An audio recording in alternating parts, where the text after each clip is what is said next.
સ્વાગત કરું છું।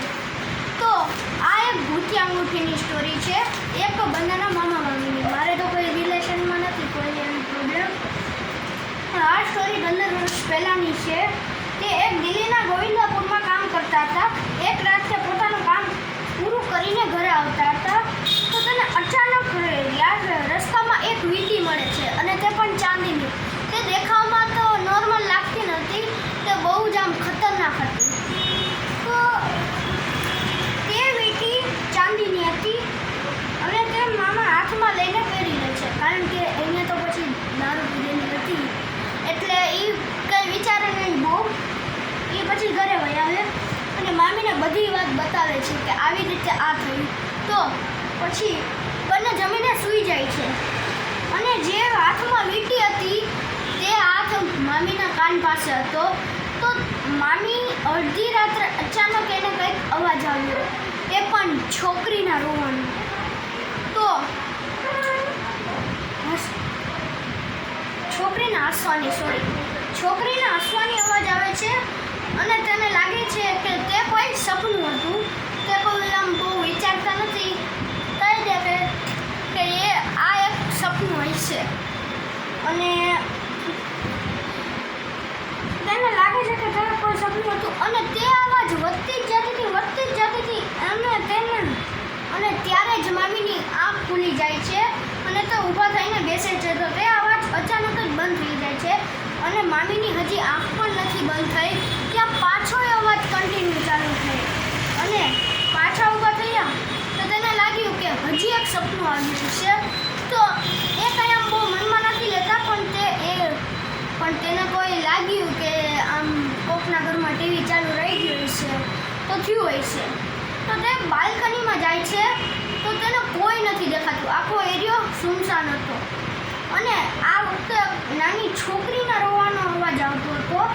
પાછા મામી સુવા ગયા ને ત્યારે કોઈ છોકરીના રોવાનો અવાજ આવતો હતો અને તે જેવી ઊભી થાય છે તો તે જોવે છે કે રોવાની અવાજ બંધ થઈ જાય છે અને જે બેડમાં સૂતા હતા મામી તે બેડની પાછળ થોડીક ગેપ હતો, કોઈ આવી જઈ શકે અને મામીને ફીલ થયું કે અચાનક કોઈ એના બેડ પાછળથી ઝડપથી સરકી ગયું। તો તે પાછું વળીને જોવે છે તો તેને કોઈ નથી દેખાતું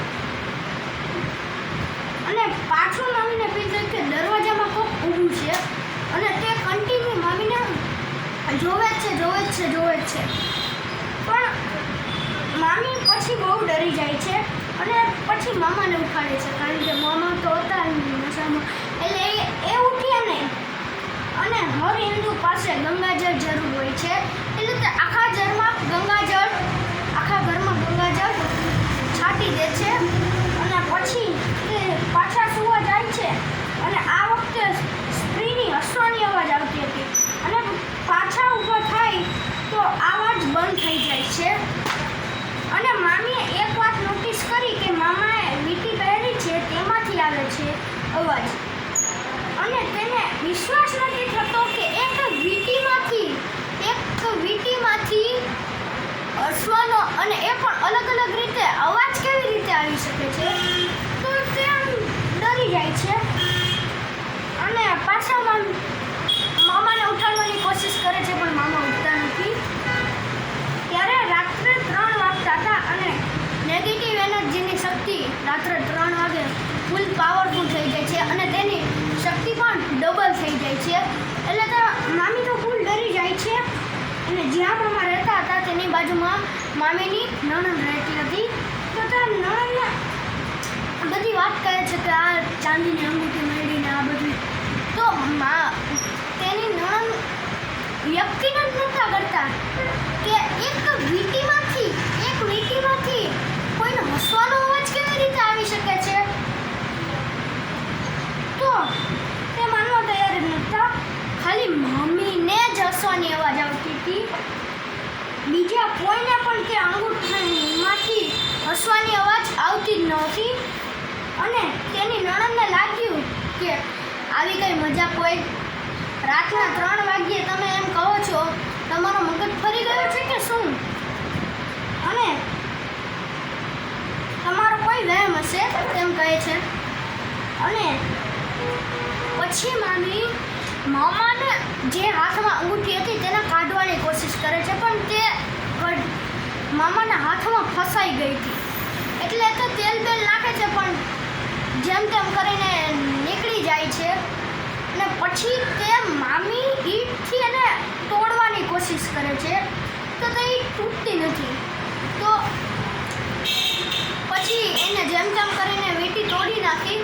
પછી તાંત્રિક બાબા પાસે ગયા અને તેને કીધું કે આમાં એક કોઈ માયાવી છે શક્તિ, પણ હવે એ તમને પરેશાન નહીં કરીએ. તો કેવો આ લોંગ વિડીયો જોવો ગમ્યો હોય તો લાઈક, શેર, સબસ્ક્રાઈબ અને ફોલો જરૂર કરતા જાજો. જય માતાજી, જય રામાપીર.